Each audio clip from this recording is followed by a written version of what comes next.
السلام علیکم ورحمۃ اللہ وبرکاتہ۔ احمدک یا اللہ والصلاة والسلام علی رسول اللہ صلی اللہ تعالی علیہ وسلم۔ اللہ رب محمد صلی علیہ وسلم، نحن عباد محمد صلی علیہ وسلم۔ محبان محترم، رفیقان گرامی وقار،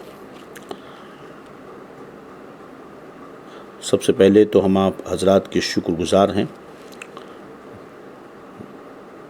کہ آپ حضرات نے ہمارے اس درس حدیث کو سماعت کیا۔ محبت سے گزارش ہے کہ آپ ہمارے یوٹیوب چینل ضیاء اسلام نیٹ ورک کو سبسکرائب کریں اور اس درس حدیث کو سماعت کریں۔ اپنی اللہ رب العزت آپ کو اور ہم سب کو دونوں جہان کی سعادتوں سے مالا مال فرمائے۔ جو باتیں اچھی لگیں اس پر اپنے تاثر کا اظہار بھی کریں اور دوست و احباب کو اس کی جانب راغب کریں۔ بہرحال مسلسل درس حدیث و فقہ یہ فقیر قادری گدائے نظامی بدر الدین احمد خان رضوی مصباحی آپ تک پیش کر رہا ہے۔ حدیث جبریل پر مسلسل گفتگو ہو رہی ہے۔ حدیث پاک کا یہ حصہ جو پچھلے درس میں آپ نے سماعت کیا، اسی حدیث جبریل کا یہ ٹکڑا کہ آنے والا آیا اور اس نے پوچھا اخبرنی عن الاسلام، یا رسول اللہ صلی اللہ علیہ وسلم ہمیں اسلام کے بارے میں بتائیے۔ قال الاسلام ان تشہد ان لا الہ الا اللہ وان محمدا رسول اللہ۔ نبی کریم صلی اللہ علیہ وسلم نے فرمایا کہ اسلام یہ ہے کہ تو اس بات کی گواہی دے کہ اللہ عز و جل کے سوا کوئی معبود نہیں اور حضرت محمد مصطفیٰ صلی اللہ علیہ وسلم اللہ کے رسول ہیں۔ تو دیکھیں اس حدیث میں سائل کے اس سوال پر کہ اسلام کیا ہے، اس کے جواب میں حضور صلی اللہ علیہ وسلم نے یہ فرمایا کہ اسلام یہ ہے کہ تو اللہ تعالیٰ کی وحدانیت، اس کی توحید اور حضور نبی اکرم صلی اللہ علیہ وسلم کی رسالت کا اقرار کر۔ آگے اور بھی بیان فرمایا، ابھی ہم اس پر اتنی گفتگو کریں گے کہ اللہ کی وحدانیت اور رسول صلی اللہ علیہ وسلم کی رسالت کا اقرار کر۔ اب یہاں پر اس بات پر بحث ضروری ہے کہ توحید و رسالت کے اقرار کا اور اس کی گواہی کا کیا مطلب ہے۔ کیا مسلمان ہونے کے لیے صرف کلمہ پڑھ لینا کافی ہوگا؟ اگر کوئی شخص کلمہ پڑھ لے، توحید و رسالت کا اقرار کر لے اور اس کے بعد کوئی ایسی بات کہے یا عمل کرے یا ایسا عقیدہ رکھے جو توحید و رسالت کے منافی ہو، توحید و رسالت کے خلاف ہو، جس سے عقیدہ توحید پر، عقیدہ اقرار رسالت پر ضرب پڑتی ہو، تو کیا وہ شخص اب بھی مسلمان رہے گا؟ اس پر بحث ضروری ہے۔ چلیے آگے اس پر توجہ دیں۔ تو یاد رہے کہ آپ کو یہ معلوم ہونا چاہیے کہ صرف توحید و رسالت کا اقرار کافی نہیں ہے۔ اگر توحید و رسالت کا اقرار کافی ہوتا تو بندہ اللہ کی وحدانیت کا اقرار کر لے، کلمہ پڑھ لے اور یہ دعویٰ کرے، اعلان کرے کہ میں اللہ کو ایک مانتا ہوں اور تمام رسولوں پر، تمام انبیاء پر ایمان رکھتا ہوں، نبی آخر الزماں صلی اللہ علیہ وسلم کو اللہ کا رسول اور ان کا بندہ مانتا ہوں، دین اسلام کو دین حق سمجھتا ہوں۔ اس کے باوجود وہ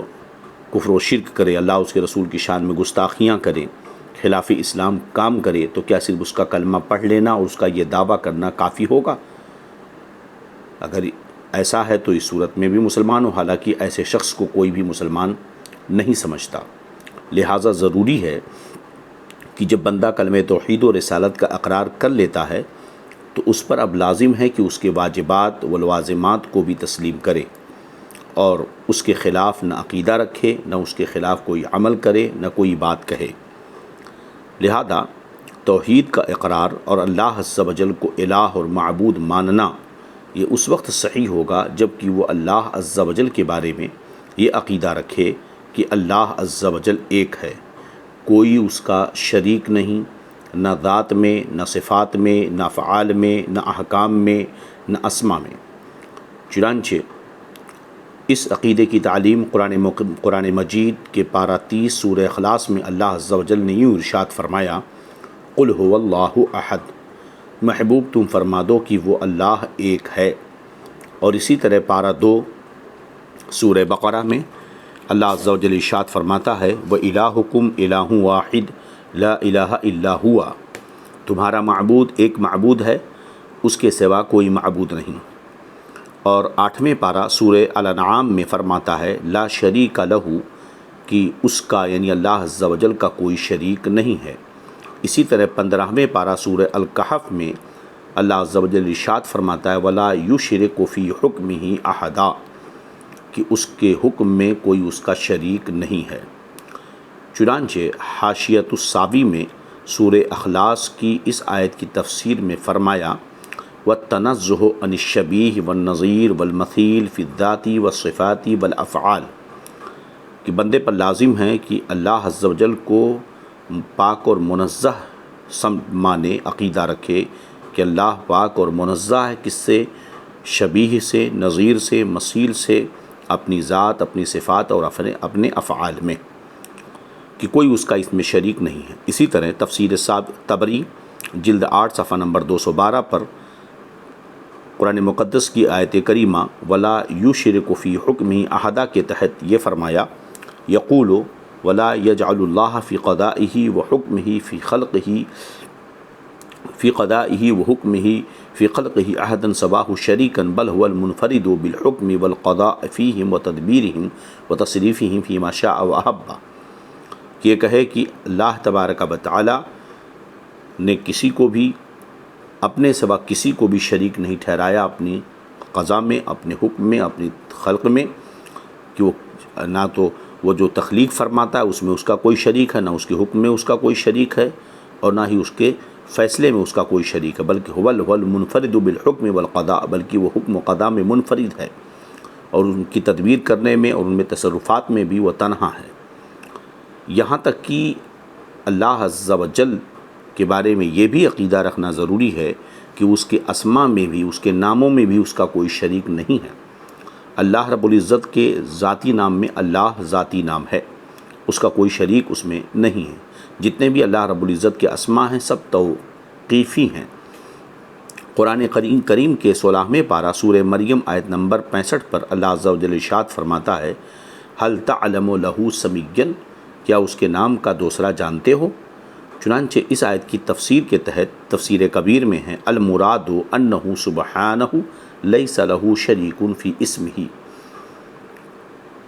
هل تعلم له سمیا کا مطلب اس کی تفسیر میں کیا فرمایا کہ اس سے مراد یہ ہے کہ اللہ سبحانہ تعالیٰ کا اس کے نام میں اس کا کوئی شریک نہیں ہے۔ یہ بھی عقیدہ رکھنا ضروری ہے، اور یہ بھی عقیدہ اللہ عز و جل کی توحید کا اقرار جب بندہ کیا تو یہ بھی ضروری ہے کہ اللہ عز و جل معبود حقیقی ہے، وہ واجب الوجود ہے، یعنی اس کا وجود ضروری ہے اور عدم محال ہے۔ چنانچہ منہ روز الازہر میں فی شرح الفقہ الاکبر کے اندر فرمایا، لا یشبہ شیئا من الاشیاء من خلقہ، اے مخلوقاتہ، وہذا لأنہ تعالی واجب الوجود لذاتہ وما سواہ ممکن فی حد ذاتہ فواجب الوجود وهو الصمد الغنی الذی لا یفتقر الی شیء ویحتاج کل ممکن الیہ فی ایجادہ وامدادہ، قال اللہ تعالی واللہ الغنی وانتم الفقراء۔ شرح فقہ اکبر نے فرمایا کہ کوئی بھی شے اس کے مشابہ نہیں ہے، اس کی تخلیق میں کوئی بھی شے، اس کی مخلوقات جو پیدا کرتا ہے، اس نے ہر چیز کو نادر پیدا کیا ہے، کیوں؟ اور نہ ہی اس کی ذات میں کوئی اس کا شریک ہو سکتا ہے، کیوں؟ اس لیے کہ اللہ رب العزت یہ واجب الوجود ہے اپنی ذات میں، اور اس کے سوا جتنی چیزیں ہیں موجودات میں وہ سب ممکن الوجود ہیں۔ تو واجب الوجود وہ غنی ہے، بے نیاز ہے، وہ کسی چیز کا محتاج نہیں ہے، ہر شے، ہر ممکن اس کی طرف اپنی ایجاد میں محتاج ہے۔ اللہ تعالیٰ فرماتا ہے واللہ الغنی وانتم الفقراء، اللہ بے نیاز ہے، غنی ہے، اور تم سب محتاج ہو۔ یہ بھی عقیدہ رکھنا اللہ عز و جل کے بارے میں ضروری ہے کہ وہ قدیم ہے، ازلی ہے، یعنی ہمیشہ سے ہے، ازلی کا یہی معنی، وہ باقی ہے، ابدی ہے، یعنی ہمیشہ رہے گا، یہی ابدی کا معنی ہے۔ قرآن مجید کے 20ویں پارہ سورۃ القصص کی آیت نمبر 88 پر اللہ رب العزت ارشاد فرماتا ہے وَلَا تَدْعُ مَعَ اللَّهِ إِلَٰهًا آخَرَ لَا إِلَٰهَ إِلَّا هُوَ كُلُّ شَيْءٍ هَالِكٌ إِلَّا وَجْهَهُ لَهُ الْحُكْمُ وَإِلَيْهِ تُرْجَعُونَ، اور اللہ کے ساتھ دوسرے خدا کو نہ پوج، اس کے سوا کوئی خدا نہیں، ہر چیز فانی ہے سوا اس کی ذات کے، اس کا حکم ہے اور اسی کی طرف پھر جاؤ گے۔ چنانچہ المعتقد المنتقد میں ہے وَمِنْهُ أَنَّهُ باقٍ، اللہ کے بارے میں عقیدہ رکھنا ہے کہ وہ باقی ہے، لَيْسَ لِوَجُودِ آخر، اس کے وجود کی کوئی جو ہے انتہا نہیں ہے، وہ ازلی اور ابدی ہے۔ أَيْ يَسْتَحِيلٌ أَنْ يَلْحَقْهُ عَدْمٌ وَهُوَ مَعْنَى كَوْنُهُ أبديًا، محال ہے کہ اس کو عدم لاحق ہو، اور یہی معنی اس کے ابدی ہونے کا ہے۔ اسی طرح کتاب المسائرہ میں ہے أَنَّهُ تَعَالَى قَدِيمٌ لَا أَوَّلَ لَهُ وَأَنَّ اللَّهَ تَعَالَى عَبْدِيٌّ لَيْسَ لِوَجُودِهِ آخر، کہ اللہ رب العزت قدیم ہے، اس کی کوئی ابتدا نہیں، اور یہ کہ وہ ابدی ہے، اس کے وجود کے لیے کوئی انتہا نہیں، ازلی ہے، ابدی ہے، یعنی نہ اس کے ابتدا کو ہم بتا سکتے ہیں نہ اس کی انتہا، وہ ازلی اور ابدی ہے، نہ اس کے ذات کی کوئی ابتدا نہ کوئی انتہا، وہی اس کا مستحق ہے کہ اس کی عبادت و پرستش کی جائے۔ قرآن کریم کا چنانچہ قرآن کریم کا پہلا پارہ سورۃ البقر آیت نمبر 21 پر ہے یا ایھا الناس اعبدوا ربکم الذی خلقکم، اے لوگوں عبادت کرو اپنے اس رب کی جس نے تمہیں پیدا کیا۔ اسی طرح پارہ نمبر 7 سورہ انعام آیت نمبر 102 پر ہے ذالکم اللہ ربکم لا الہ الا هو خالق کل شیء فاعبدوہ، وہی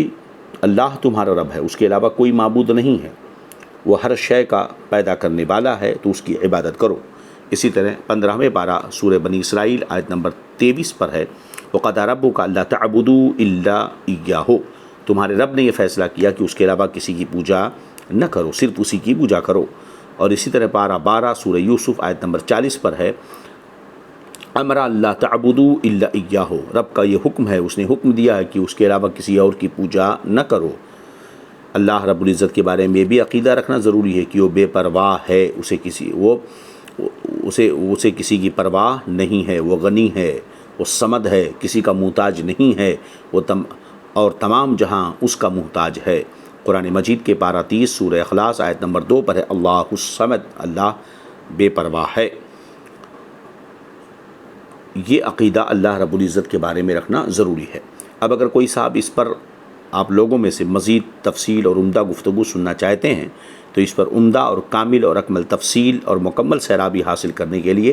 مجدد اسلام سید الامام احمد رضا خان علیہ الرحمہ محدث بریلوی رضی اللہ عنہ کی رسالہ اعتقاد الاحباب فی الجمیل والمصطفیٰ والآل والاصحاب کا مطالعہ ضرور کریں۔ چلیے اب یہ بھی ضروری ہے اللہ رب العزت کے بارے میں عقیدہ رکھنا کہ اللہ تعالیٰ کی ذات کا ادراک عقلاً محال ہے، کہ جو چیز سمجھ میں آتی عقلاً اللہ رب العزت کی ذات کا ادراک ہم چاہیں کہ ہم اس کا ادراک کر سکیں، اس کو سمجھ سکیں، یہ محال ہے، کیونکہ جو چیز سمجھ میں آتی ہے عقل اس کو گھیر لیتی ہے، جب تک عقل کسی چیز کو گھیرے گی نہیں اسے مکمل سمجھ نہیں سکتی ہے۔ تو جو چیز سمجھ میں آتی ہے عقل میں آتی ہے، عقل اس کو محیط ہوتی ہے اور اس کو کوئی احاطہ نہیں کر سکتا۔ اللہ کی ذات وہ ذات ہے جس کا کوئی احاطہ نہیں کر سکتا ہے۔ ہاں البتہ اس کی افعال کے ذریعہ اجمالاً اس کی ذات، پھر ان صفات کے ذریعہ اجمالاً اس کی صفات کا علم ہوتا ہے، پھر ان صفات کے ذریعہ سے ذات کی معرفت حاصل ہوتی ہے۔ اللہ رب العزت کی شان یہ ہے کہ وہ ذات و صفات کے سوا اس کی اللہ تعالیٰ کی ذات و صفات، اب یہ بھی عقیدہ رکھنا ضروری ہے، جب توحید کا اقرار بندے نے کر لیا تو یہ بھی ضروری ہے کہ اللہ تعالیٰ کی ذات و صفات کے سوا سب چیزیں حادث ہیں، یہ عقیدہ رکھے، یعنی پہلے نہ تھیں پھر موجود ہوئی ہیں۔ اگر کوئی شخص دنیا میں عالم میں کسی شے کو قدیم مانے یا اس کے حدوث میں شک کرے کافر ہے۔ لہذا اللہ رب العزت کو قدیم ازلی ابدی ماننا ہوگا، اور اس کے سوا اس کی ذات و صفات کے سوا جو کچھ ہے سب حادث ہے، پہلے نہ تھی پھر ہوئی اور وہ پھر فنا ہو جائے گی۔ لہذا کوئی شخص عالم میں کسی شے کو قدیم مانے یا اس کے حدوث میں شک کرے وہ کافر ہے۔ چنانچہ کتاب الشفا میں ہے نقطع علی کفر من قال بقدم العالم او بقائه او شک فی ذلک، فرماتے ہیں کہ ہم یقین رکھتے ہیں اس شخص پر، اس کے کفر پر جس نے کہا عالم کے قدیم ہونے کا جس نے قول کیا یا اس کے باقی رہنے کا قول کیا یا اس بارے میں شک کیا۔ چنانچہ مزید تفصیل کے لیے المعتقد المنتقد اور انباء الحی، اسی طرح مجدد اسلام رضی اللہ عنہ کا فتاوی رضویہ شریف جلد 27 صفحہ نمبر 131 کا مطالعہ کریں۔ اب آگے چلیں۔ اللہ رب العزت کے بارے میں یہ بھی عقیدہ ضروری ہے کہ نہ وہ کسی کا باپ ہے نہ بیٹا، نہ اس کے لیے بیوی ہے، جو اسے باپ یا بیٹا بتائے یا اس کے لیے بیوی ثابت کرے کافر ہے، بلکہ جو ممکن بھی کہے گمراہ بددین ہے۔ چنانچہ قرآن مجید کے پارہ 30 سورہ اخلاص آیت نمبر 3 پر ہے لم یلد ولم یولد، اور اسی طرح پارہ 29 سورہ جن میں ہے متخذا صاحبۃ ولا ولدا، کہ رب نے نہ کوئی بیوی بنائی ہے نہ کوئی بچہ بنا رکھا ہے۔ اسی طرح پارہ 16 سورہ مریم آیت نمبر 9 پر ہے وما ینبغی للرحمن ان یتخذ ولدا، رحمان کے لیے مناسب نہیں ہے کہ سزاوار نہیں کہ وہ اپنے لیے کوئی بیٹا بنائے۔ اسی طرح پارہ 25 سورہ زخرف آیت نمبر 81 میں ہے قل ان کان للرحمن ولد فانا اول العابدون، کہ تم فرما دو محبوب اگر رحمان کے لیے یعنی اللہ کے لیے بیٹا ہوتا تو میں سب سے پہلے اس کی عبادت کرنے والا ہوتا۔ اسی طرح پارہ 15 سورہ بنی اسرائیل آیت نمبر 111 میں ہے وَقُلِ الْحَمْدُ لِلَّهِ الَّذِي لَمْ يَتَّخِذْ وَلَدًا، محبوب تم فرما دو تمام تعریف اس اللہ عز و جل کے لیے ہے جس نے لڑکے نہیں بنائے۔ اسی طرح کتاب الشفا میں ہے یہ عقیدہ بیان کیا گیا من ادعا له ولدا او صاحبتا او والدا او متولدا من شيء فذلك كله کفر باجماع المسلمین، جس نے اللہ عز و جل کے بارے میں یہ دعویٰ کیا کہ اس کا بیٹا ہے یا اس کی بیوی ہے، اس کا باپ ہے یا وہ کسی شے سے یا اللہ عز و جل کسی سے پیدا ہوا ہے، یہ سب کا سب عقیدہ مسلمانوں، یہ سب کا سب عقیدہ کفر ہے، اس پر مسلمانوں کا اجماع ہے۔ یعنی تمام مسلمانوں کا اس بات پر اجماع ہے کہ جو شخص یہ دعویٰ کرے کہ اللہ کا بیٹا ہے یا اس کی بیوی ہے یا اس کا باپ ہے یا وہ کسی سے پیدا ہوا ہے، یہ اس پر تمام مسلمانوں کا اجماع ہے کہ ایسا شخص کیا ہے، کافر ہے۔ اور اسی طرح مجمع الانہر اور کتاب السیر والجہاد جلد نمبر 2 صفحہ نمبر 504 پر اور البحر الرائق صفحہ جلد نمبر 5 صفحہ نمبر 202 پر یہ ہے اذا وصف اللہ تعالی بما لا یلیق به او جعل له شریکا او ولدا او زوجہ یکفر، فرماتے ہیں کہ جب اللہ تبارک و تعالیٰ کی کوئی صفت ایسی ٹھہرا دے کوئی بندہ جو اس کے ذات کے لائق نہ ہو، جو اس کے شایان شان نہ ہو، یا اس کے لیے کوئی شریک ٹھہرا دے یا اس کے لیے بیٹا مان لے یا بیوی مان لے تو اس کی تکفیر کی جائے گی، ایسا شخص کافر ہوگا۔ اسی طرح التتارخانیہ میں کتاب و حکام المرتدین جب جلد نمبر 5 صفحہ نمبر 463 پر ہے وفی خزانۃ الفقہ لو قال للہ تعالی شریک او ولد او زوجۃ کفر یا کفرہ، فرماتے ہیں کہ اگر کسی نے کہہ دیا کہ اللہ تعالیٰ کا کوئی شریک ہے یا اس کا بیٹا ہے یا اس کی بیوی ہے تو یہ کفر ہے۔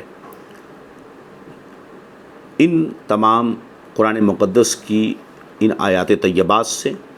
اور کتب عقائد کی ان تصریحات سے اور کتب فقہ سے یہ بات واضح ہو گئی کہ اللہ رب العزت کے کو قدیم ماننا ہے، ازلی ماننا ہے، اس کے حکم میں، فیصلے میں، تدبیر میں اس کا کوئی شریک نہیں، یہ عقیدہ رکھنا ہے، اور یہ کہ نہ وہ کسی سے پیدا ہوا ہے، نہ اس کا کوئی بیٹا ہے، نہ اس کی کوئی بیوی ہے، اس کے خلاف جو عقیدہ رکھے گا وہ کافر ہوگا۔ یہاں بڑی صراحت کے ساتھ بتا دیا گیا، لہٰذا یہی وجہ ہے کہ یہود و نصارہ یہ سب کے سب کافر ہیں، کیونکہ انہوں نے اللہ عز و جل کے لیے بیوی ہونا اور بیٹا ہونے کا عقیدہ بنا رکھا ہے۔ ان کے اس عقیدے کا بیان خود قرآن پاک مجید کے بارہ نمبر 10 سورہ التوبہ آیت نمبر 30 پر یوں ہے وقالت الیہود عزیز ابن اللہ وقالت الیہود عزیر ابن اللہ وقالت النصارى المسیح ابن اللہ ذلك قولهم بأفواہہم یضاہون قول الذین کفروا من قبل قاتلہم اللہ انا یوفکون۔ اور یہودی بولے عزیر اللہ کا بیٹا ہے اور نصرانی بولے مسیح اللہ کا بیٹا ہے، یہ باتیں وہ اپنے منہ سے بکتے ہیں، اگلے کافروں کی سی باتیں بناتے ہیں، اللہ انہیں مارے کہاں اوندھے جاتے ہیں۔ دیکھیے اس آیت کریمہ میں صراحتاً ان کے عقیدے کو بیان کیا اللہ رب العزت نے کہ وہ لوگ یہود حضرت عزیر کو اللہ عز و جل کا بیٹا مانتے ہیں، اور عیسائی نصارہ یہ حضرت عیسیٰ کو اللہ کا بیٹا مانتے ہیں۔ تو یہ جو ہے ان کا عقیدہ ہوا کہ وہ لوگ اللہ عز و جل کے لیے بیٹا مانتے ہیں، یہود و نصارہ اللہ رب العزت کے لیے بیٹا مانتے ہیں۔ اور ہم نے یہ ثابت کیا کہ اللہ کے لیے بیٹا ہونے کا عقیدہ رکھنے والا کیا ہوگا؟ وہ کافر ہوگا۔ تو جب وہ کافر ہوگا تو یہود و نصارہ چونکہ یہ عقیدہ مانتے ہیں رکھتے ہیں تو وہ کافر ہوئے، اور ان کا کفر، ان کا کافر ہونا نص قطعی سے ثابت ہے، چنانچہ ان کا کافر ہونا قرآن کریم سے ثابت۔ اللہ عز و جل قرآن مجید کے پارہ نمبر 30 سورہ البینہ آیت نمبر 6 پر ارشاد فرماتا ہے، ان الذین کفروا من اہل الکتاب والمشرکین فی نار جہنم خالدین فیہا اولئک ھم شر البریہ۔ بے شک جتنے کافر ہیں کتابی اور مشرک سب جہنم کی آگ میں ہیں، ہمیشہ اس میں رہیں گے، وہی تمام مخلوق میں بدتر ہیں۔ دیکھیے اس آیت کریمہ میں اللہ رب العزت نے کتابیوں کو، یعنی یہود و نصارہ یہ کتابی ہیں، جتنے بھی کافر ہیں یہ کتابی اور مشرک سب جہنم کی آگ میں رہیں گے، اور مخلوق میں سب سے بدتر لوگ ہیں۔ لہذا جب ان کا کافر ہونا قرآن کریم سے ثابت ہو گیا تو جو شخص یہاں صراحتاً قرآن مقدس انہیں کافر کہہ رہا ہے، اور یہ عقیدہ ان کا ایک دم بالکل کھلا ہوا ہے کہ حضرت عیسیٰ کو معاذ اللہ و اللہ کا بیٹا مانتے ہیں نصارہ کرسچن، اور حضرت مریم کو معاذ اللہ اللہ کی بیوی مانتے ہیں، استغفر اللہ نعوذ باللہ من ذالک۔ اسی طرح یہود حضرت عزیر علیہ السلام کو اللہ کا بیٹا مانتے ہیں، اور ہم نے قرآن مقدس کی آیات طیبات سے قرآن اس پر صریح ناطق ہے، چونکہ اللہ کے لیے بیٹا مانے، اور ہمارے فقہاء نے فرما دیا، کتب عقائد سے یہ بات واضح کہ ایسا شخص کافر ہے۔ لہذا جب ان کا کافر ہونا ثابت ہو گیا تو جو شخص انہیں ایمان والا جانے، بیلیورس بتائے، وہ بھی کافر ہے۔ یہی وجہ ہے کہ وہ تمام علماء اہل سنت نے طاہر القادری پاکستانی، جو حقیقت میں پادری نہیں، وہ قادری نہیں، وہ پادری ہے، اسے قادری کہنا نسبت قادریت کی توہین ہے، یہ پاکستانی جو ہے کو تمام علماء اہل سنت کافر و مرتد مانتے ہیں، کیونکہ وہ یہود و نصارہ کو بیلیورس ایمان والا مانتا ہے اور کہتا ہے، جیسا کہ اس کی تقاریر، اس کی تحریریں موجود ہیں۔ وہ عیسائیوں کو اپنی مسجدوں میں بلاتا ہے، اور ان کے ہاں وہ جو ہے کرسمس کے موقع پہ جاتا ہے، اور ان کے ساتھ وہ شریک ہوتا ہے، انہیں ایمان والا وہ تسلیم کرتا ہے، جو قرآن مقدس نص قرآنی کے سخت خلاف ہے۔ یہ صرف اس کا ایک ہی عقیدہ نہیں، اس کے علاوہ اور بہت ساری اس کی گمراہی اور اس کے کفریات اس کی کتابوں میں، اس کے اعمال میں، شرکیہ اقوال و اعمال اس کے بالکل ظاہر و باہر ہیں، پورا عالم جانتا ہے۔ لہذا علماء اہل سنت نے اسے کافر و مرتد کہا، یہاں تک کہ حضور سرکار سند المحققین، ممتاز الفقہا، استاذ العلماء، سلطان المناظرین شہزادہ صدر الشریعہ، ممتاز الفقہا، محدث کبیر حضور علامہ ضیاء المصطفیٰ قادری دامت ظلہ نورانی نے چیلنج مناظرہ بھی اس سے کیا، اور وہ مناظرے سے بھاگ گیا، جس کی اور اس کی باتوں پر، اس کے عمل پر دلائل اور وضاحت طلب کی گئی، جس سے وہ ہمیشہ مکرتا رہا، ہٹ درمی کرتا رہا، مکر و قید سے کام لیتا رہا۔ اسی بنا پر سرکار تاج الشریعہ بدر الطریقہ وارث علوم اعلیٰ حضرت جانشین حضور مفتی اعظم ہند علامہ تاج الشریعہ اختر رضا خان ادری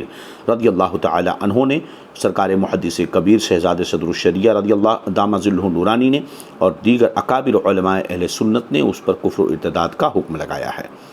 بہرحال یہ تو رہی اس کے بعد، اب آگے چلیں۔ اسی طرح اللہ عز و جل کے بارے میں یہ بھی عقیدہ رکھنا ہے کہ اللہ عز و جل حی ہے، یعنی خود زندہ ہے، اور سب کی زندگی اس کے ہاتھ میں ہے، جب جسے چاہے زندہ کرے، جب چاہے موت دے۔ چنانچہ قرآن پاک کے پارہ 3 سورہ البقرہ آیت نمبر 255 پر ہے، هو الحی القیوم، کہ وہ حی ہے، قیوم ہے، اور پارہ 18 سورہ المومنون آیت نمبر 80 پر ہے، هو الذی یحیی و یمیت، وہی رب ہے جو زندگی دیتا ہے اور موت دیتا ہے۔ اسی طرح اللہ رب العزت کے بارے میں یہ بھی عقیدہ رکھنا ہے کہ وہ ہر ممکن پر قادر ہے، کوئی ممکن اس کی قدرت سے باہر نہیں۔ قرآن کریم کی پارہ 1 سورہ بقرہ آیت نمبر 20 میں ہے ان اللہ علی کل شیء قدیر۔ چنانچہ حاشیہ ساویہ میں اس آیت کے تحت فرمایا قولہ قدیر من القدرت هو صفة ازلیۃ قائمۃ بذاتہ تعالی تتعلق بالممکنات ایجادا واعداما علی وفق الارادۃ والعلم۔ اور اسی طرح تفسیر الکبیر میں ہے ان انہ تعالی قادر علی کل الممکنات، اور الکتاب المسائرہ میں ہے وقدرتہ علی کل الممکنات۔ البتہ جو ممکن ہے ان پر وہ قادر ہے، اور جو چیز محال ہے اللہ عز و جل اس سے پاک ہے کہ اس کی قدرت اسے شامل ہو، کہ محال اسے کہتے ہیں جو موجود نہ ہو سکے۔ لہذا ایک خدا کے سوا دوسرے خدا کا ہونا محال ہے، یعنی نہیں ہو سکتا، کیونکہ دوسرے خدا کا ہونا وحدانیت کے خلاف ہے۔ خدا جو ہوگا تو ایک ہی ہوگا، معبود ہے تو ایک ہی ہے، اگر دو مانیں گے تو شرک ہوگا، یہ وحدانیت کے خلاف ہے۔ لہذا دوسرے خدا کا بنانا محال ہے۔ اگر رب تبارک و تعالیٰ کے بارے میں یہ عقیدہ رکھ لیا جائے کہ وہ دوسرا خدا بنا سکتا ہے، تو جب اگر اس کی قدرت کے تحت دوسرے خدا کو بنانا داخل مان لیا جائے تو دوسرا خدا وہ بنائے گا، جب دوسرا خدا بنائے گا تو یہ شرک ہوگا جو توحید کے خلاف ہے۔ لہذا دوسرے خدا کا بنانا محال ہے، اللہ تعالیٰ کے زیر قدرت یہ داخل نہیں ہے، کیونکہ اگر یہ زیر قدرت ہو تو موجود ہو سکے گا، تو محال نہ رہا، اور اس کو محال نہ ماننا وحدانیت کا انکار ہے۔ اسی طرح فناء باری تعالیٰ بھی محال ہے، کہ اللہ رب العزت خود کو فنا کر دے، یہ محال ہے۔ اللہ رب العزت اس بات پر قادر نہیں کہ وہ اپنے آپ کو فنا کر سکے، کیونکہ اس کا فنا کرنا یہ بھی وحدانیت کے خلاف، اس کو الہ ماننے کے خلاف ہے کہ وہ حی اور قیوم ہے، وہ قدیم ہے، ازلی ہے، ابدی ہے، واجب الوجود ہے، تو اس کا فنا محال ہوگا۔ اگر اللہ عز و جل کا فنا تحت قدرت ہو تو ممکن ہوگا، اور جس کی فنا ممکن ہو وہ خدا نہیں ہو سکتا۔ جس کا ختم ہو جانا، فنا ہو جانا،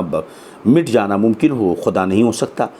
لہذا اللہ رب العزت کا فنا ہونا اس کی قدرت کے تحت داخل نہیں ہے۔ تو ثابت ہوا کہ محال پر قدرت ماننا اللہ عز و جل کی الوہیت سے ہی انکار کرنا ہے۔ اسی طرح اللہ تعالیٰ ہر کمال و خوبی کا جامع ہے، اور ہر اس چیز سے جس میں عیب و نقصان ہے پاک ہے، یعنی عیب و نقصان کا اس میں ہونا محال ہے۔ یاد رہے کہ چیز کا ممکن ہونا، ایک چیز ہوئی، اب وہ ممکن عیب والی چیز ہے، تو اگر وہ چیز ممکن ہو بندوں کی طرف نظر کرتے ہوئے، مگر عیب اگر وہ چیز ہے تو چونکہ عیب کا پایا جانا رب کے لیے محال، لہذا وہ اگرچہ بندوں کے لیے ممکن ہو مگر رب کے لیے محال ہوگی، کیونکہ اس کے اندر عیب و نقص ہے۔ تو عیب و نقصان کا اس میں ہونا محال، بلکہ جس بات میں کمال نہ ہو، نہ نقصان ہو، یعنی نہ اس کی کوئی عظمت ہو، نہ اس میں کوئی نقصان ہو، وہ بھی اس کے لیے محال ہے، کہ عبث اور بیکار چیز بھی اللہ کی ذات کے لائق نہیں ہے۔ مثلا جھوٹ، دغا، خیانت، ظلم، جہل، بے حیائی وغیرہ عیوب اللہ تعالیٰ کے لیے قطعاً محال ہیں۔ اور یہ کہنا جھوٹ پر قدرت ہے بإیمانہ کہ وہ خود جھوٹ بول سکتا ہے مگر بولتا نہیں، محال کو ممکن ٹھہرانا ہے اور خدا کو عیبی بنانا ہے۔ خدا جھوٹ بول سکتا ہے مگر بولتا نہیں، گویا کہ اس کا مطلب یہ ہے کہ عیب پایا جا رہا ہے معاذ اللہ، تو خدا کو عیبی بتانا ہے، بلکہ خدا سے انکار کرنا ہے۔ اور اللہ تعالیٰ کی ذات پر عیب لگانا کفر ہے۔ یہ سمجھنا کہ محالات پر قادر نہ ہوگا تو قدرت ناقص ہو جائے گی، یہ عقیدہ باطل محض ہے، کہ اس میں قدرت کا کیا نقصان ہے۔ جھوٹ بولنا ایک عیب ہے، اور عیب اللہ کی ذات کے لیے محال ہے، تو عیب جھوٹ میں ہے جو اللہ کی قدرت کے لائق نہیں ہے۔ اللہ کی قدرت میں اس میں کوئی نقصان نہیں ہے، قدرت کا کوئی نقصان نہیں ہے۔ یہ جھوٹ ہے ہی ایسی چیز جو اللہ کی ذات کے لائق نہیں ہے۔ نقصان تو اس محال کا ہے کہ تعلق قدرت کی اس میں صلاحیت نہیں ہے۔ چنانچہ المسامرہ بشرح المسائرہ صفحہ نمبر 393 پر ہے یستحیل علیہ سبحانہ سماعت النقص کالجہل والکذب، کہ اللہ رب العزت سبحانہ تعالیٰ کی ذات پر نقص کا شائبہ بھی، عیب و نقص کا شائبہ بھی محال ہے، جیسے کہ جہل اور جھوٹ وغیرہ۔ بل یستحیل علیہ کل صفت لا کمال فیہا ولا نقص، بلکہ محال ہے اللہ تعالیٰ کی ذات کے لیے ہر وہ صفت جس میں نہ کوئی کمال ہو نہ کوئی نقص ہو۔ لأن کل من صفات الالہ صفت الکمال، اس لیے کہ اللہ تعالیٰ کی جتنی صفات ہیں سب صفت کمال ہیں۔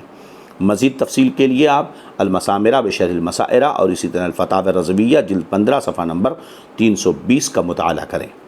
لہذا اللہ عز و جل کو جھوٹ بولنے پر قادر ماننا اور اسے ممکن بتانا اللہ تعالیٰ کی ذات پر عیب لگانا ہے، اور رب عز و جل کو عیبی بتانا خدا کا انکار ہے، اور اس کی شان میں یہ بہت بڑی گستاخی اور کفر ہے۔ لہذا اہل سنت والجماعت کے نزدیک اللہ عز و جل کی طرف کذب کی نسبت کرنا منع ہے۔ اللہ رب العزت کے لیے جھوٹ پر قادر ماننا یہ اہل سنت والجماعت کے نزدیک منع ہے۔ جو ایسا کرے گا وہ ایمان سے چلا جائے گا، وہ کھویا کی الوہیت کا انکار کر رہا ہے۔ کیوں؟ اس لیے کہ اللہ عز و جل کے جھوٹ بولنا محال ہے، وہ جھوٹ نہیں بول سکتا ہے۔ اس پر دلائل بہت زیادہ ہیں، چنانچہ اللہ تعالیٰ قرآن مجید فرقان حمید کے پارہ 5 سورہ النساء آیت نمبر 123 میں ارشاد فرماتا ہے، وَمَنْ أَصْدَقُ مِنَ اللَّهِ قِيلًا، اور اللہ سے زیادہ کس کی بات سچی ہے۔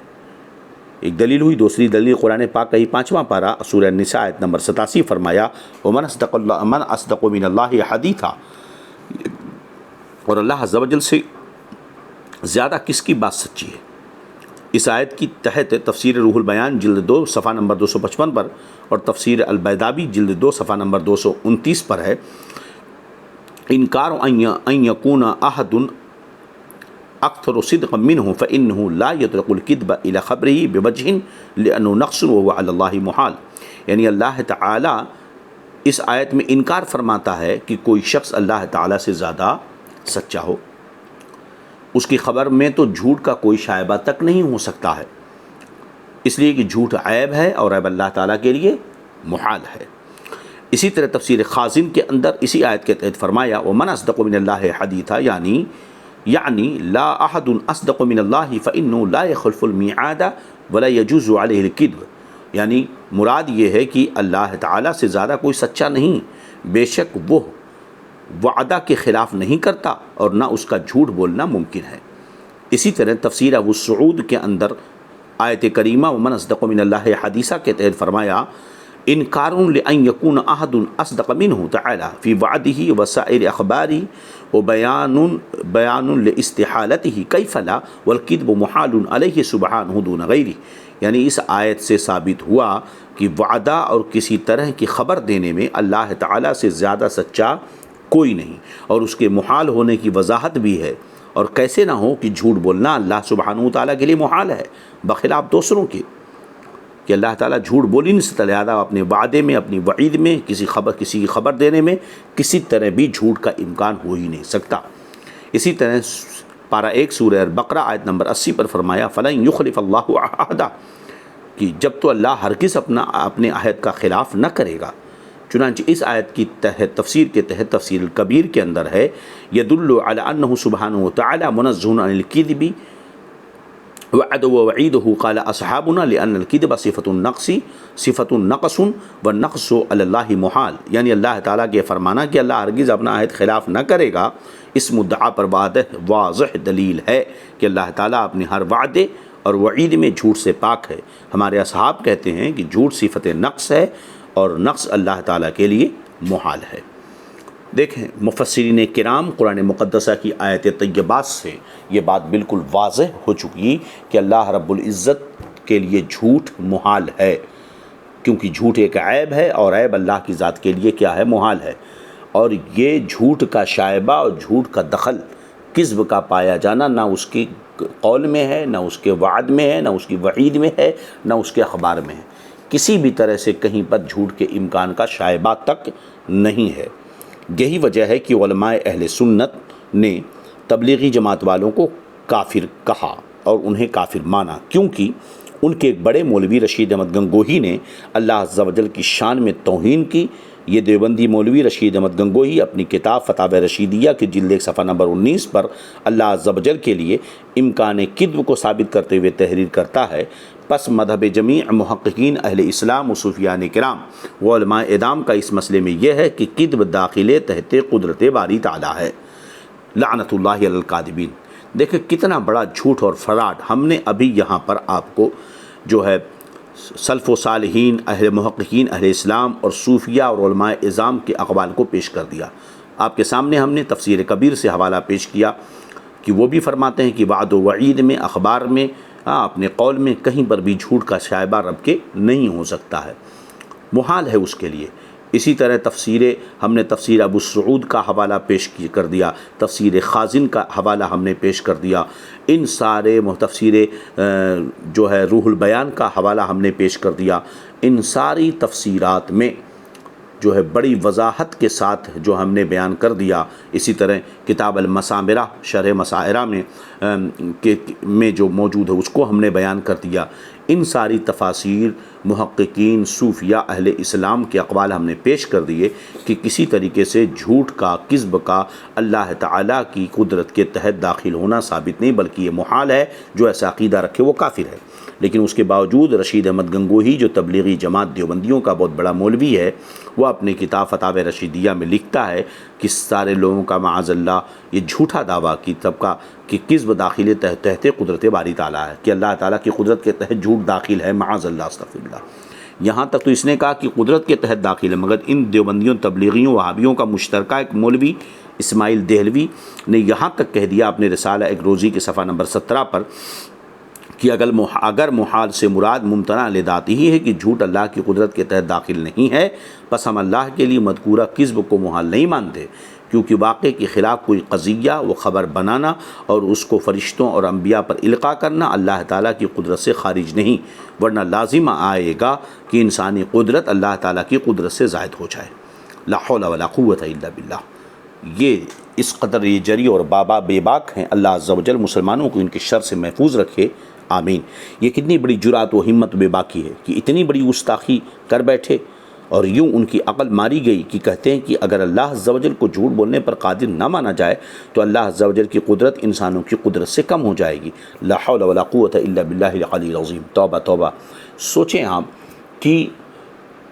اگر یہی بات ہو تو نہ جانے کتنی۔ یہاں ایک چیز سمجھنے کی ضرورت ہے کہ بہت ساری چیزیں جو ممکن ہیں اور بندوں کی قدرت کے تحت داخل ہیں، مگر اللہ کی قدرت کے تحت داخل نہیں، کیونکہ وہ اللہ کے لیے محال ہیں۔ سوچیں آپ کہ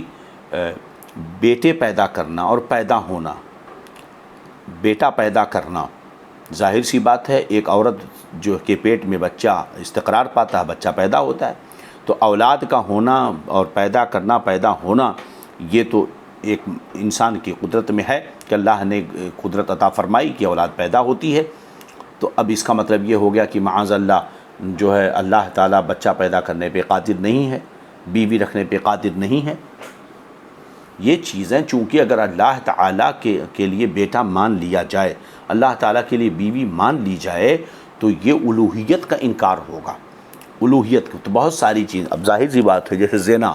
شراب نوشی، بدکاری، بے حیائی، یہ ایسی چیزیں ہیں کہ جو انسانوں سے تو ممکن ہیں مگر اللہ کی ذات کے لیے یہ محال ہیں۔ تو ایک چیز نسبت کرتے ہوئے بندوں کی طرف ممکن ہے، مگر وہی چیز جب رب تبارک و تعالیٰ کی طرف نسبت کی گئی تو نقص اور عیب ہونے کی وجہ سے وہ اللہ کی ذات کے لیے محال ہے۔ یہ فرق ان وہابیوں کے سمجھ میں نہیں آتا، اور اتنا بڑا جھوٹ اور کذب اکابرین علماء کرام پر، صوفیاء اعظام پر، محققین اسلام پر لگانا کہ وہ سب کے سب معاذ اللہ اس کو مانتے ہیں، یہ کتنا بڑا جھوٹ اور فراڈ ہے۔ جبکہ ہم نے، آپ بغور اس کو بار بار سنیں تو آپ کو سمجھ میں آئے گا، ہم نے وضاحت کے ساتھ بیان کر دیا کہ سارے محققین کے نزدیک جو ہے یہ محال ہے، محال ہے، محال ہے۔ اللہ رب العزت ہماری حفاظت فرمائے۔ دوسرے درس کے لیے انشاءاللہ دوسرا درس اگلے بحث میں اور بھی مزید اللہ رب العزت کے بارے میں عقیدے کے تعلق سے سماعت کرنا ضروری ہوگا۔ اگلے درس کا انتظار کریں، دعا کریں کہ فقیر قادری اللہ اس کے رسول کی رضا کی خاطر امت مسلمہ کے افادے کے لیے اس طرح کی باتیں آپ تک پیش کر سکے۔ میرے بولنے میں، کہنے میں کہیں سبقت لسانی یا جلد بازی میں کچھ کمی ہو رہ گئی ہو تو اللہ رب العزت کی بارگاہ میں توبہ استغفار کرتا ہوں۔ استغفر اللہ ربی من کل ذنب واتوب الیہ واشهد ان لا الہ الا اللہ واشهد ان محمدا عبدہ ورسولہ۔ انشاءاللہ دوسرے سبق میں ہم آپ سے ضرور ملاقات کریں گے۔ السلام علیکم ورحمۃ اللہ وبرکاتہ۔